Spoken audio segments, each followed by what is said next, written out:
Hi guys. आप सब कैसे हो? खुश रहो, अच्छे रहो। भाई लोग, यही दुआ है ईश्वर से। आज का हमारा जो विषय है वो है एक महिला पे।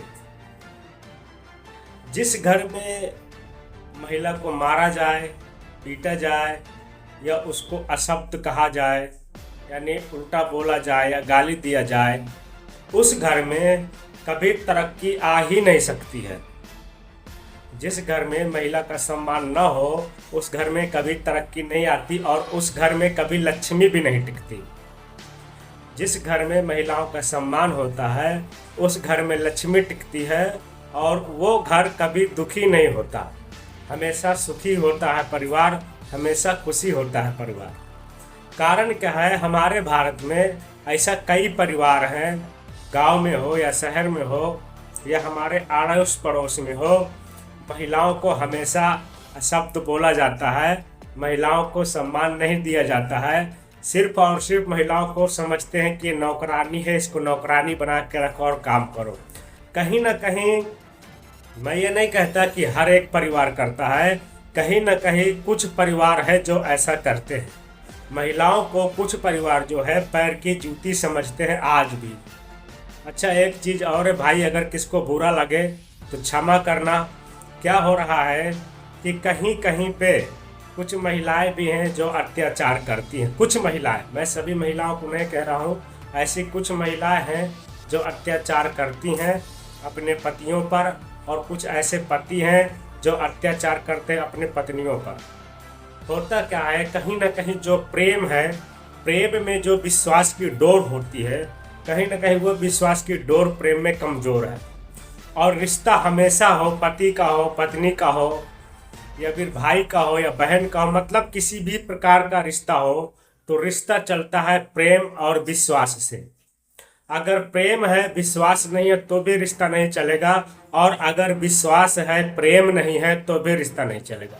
इसके लिए विश्वास और प्रेम दोनों होना जरूरी है, तो रिश्ता लाइफ टाइम चलते हैं। बाकी मैं अनुरोध करना चाहूँगा, कोई भी है यार, अपनी पत्नी को गाली ना दे। खास करके अपनी माँ बहन को तो बिल्कुल गाली ना दे। कई घरों में मैंने ऐसा भी देखा है और अपने आंखों से देखा है। वर्तमान में कई लोग होते हैं कि अपने बहन को भी गाली देते हैं, अपने माँ को भी गाली देते हैं, यहाँ तक कि अपने पिताजी को भी गाली देते हैं। तो ऐसे संस्कार, इसका मतलब उनके अंदर संस्कार ही नहीं बचे हैं, वो लोग संस्कार विहीन हो चुके हैं।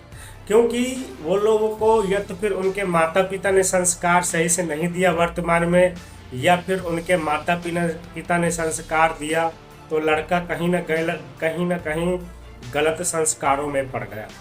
गलत संस्कारों में क्यों पड़ा? कहीं ना कहीं उसको गलत संगति मिल गई। अच्छा, गलत संगति इसलिए मिल गई, हो सकता है शायद माता पिता ने संस्कार देने के टाइम में कुछ नहीं बहुत कुछ गड़बड़ किया रहेगा। तभी अगर अच्छा से माता पिता अपने बच्चे को संस्कार देते हैं तो बच्चा कभी भी गलत संगति में जाएगा ही नहीं, अच्छा संगति में जाएगा। इसका भी बहुत सारा फर्क पड़ता है। कई ऐसे माता पिता भी होते हैं जो अपने बच्चों को बात बात पर बोलते रहते हैं। तो मैं हर एक माता पिता से प्रार्थना करना चाहता हूँ कि कोई भी माता पिता है तो अपने बच्चे के बारे में उतना ना बोले, उतना बोले जितना कि मतलब उचित है।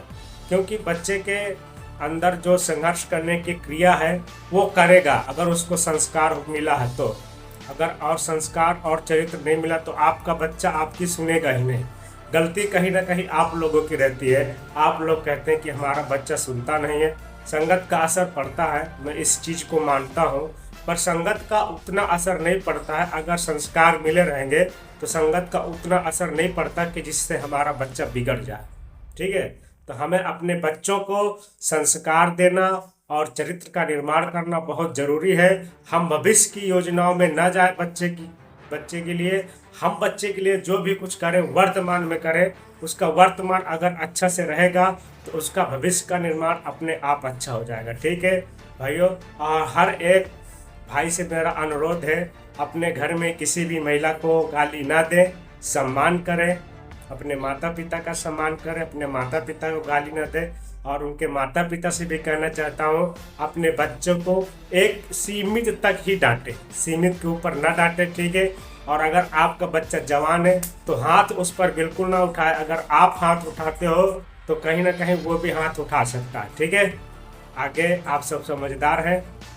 जय सिया राम, राधे राधे, जय श्री कृष्णा।